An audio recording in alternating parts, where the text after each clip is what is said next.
Sasa andika hivi, ili uweze kuwa na uhuru wa kifedha unahitaji vitu vitatu.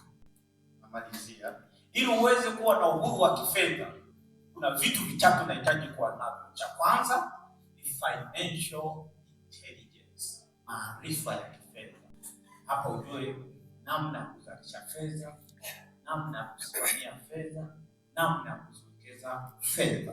Jambo la pili, lazima uwe na financial plan, uwe na mipango mikakati ya kifedha, zile shule. Jambo la tatu, unahitaji kuwa na financial discipline, nidhamu ya fedha.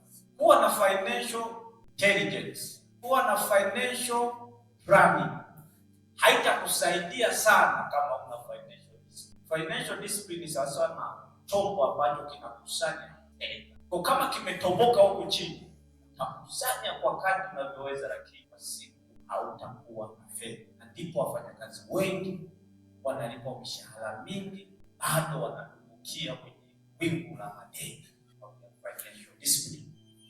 Sasa kwenye financial intelligence, hapa ndipo tunaweza kujifunza lugha ya fedha. Kila tasnia ina lugha yake. Madaktari mna maneno ambayo mkiyasema mnajulikana nini. Sisi tuliosoma ICT tuna maneno tukisema tunaelewa sisi wenyewe, na ndivyo hivyo fedha na lugha yake. Haleluya, Bwana Yesu asifiwe. Kwa kama unataka kumiliki fedha, lazima ujue fedha inaongea kitu kipi.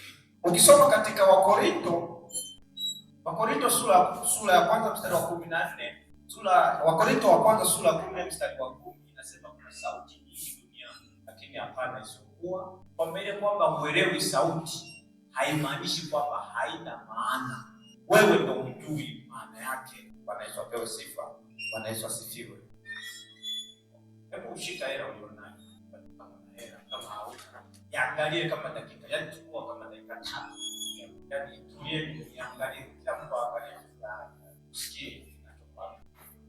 Tulia angalia. Isikilize nakwambia nini? Nakwambia ndugu zangu, mimi naweza nikanunua mata.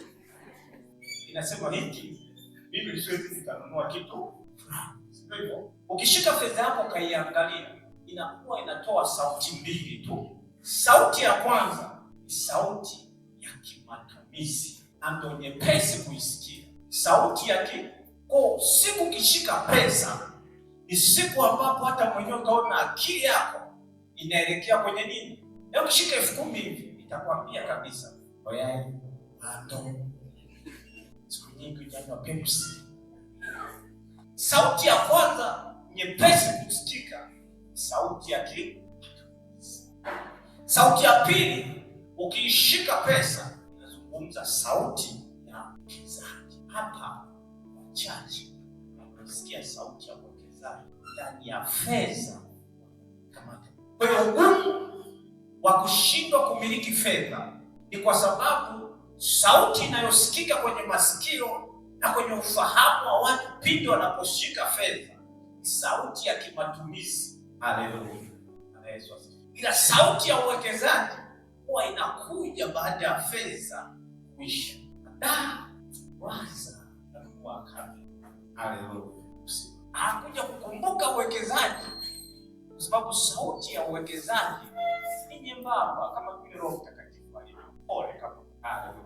Labda nikuache na lugha ya kwanza ya fedha. Fedha inasema hivi, tunze leo usaidie kesho. Tunze leo. Semeni tena. Shika pesa. Sauti ya chini ya upole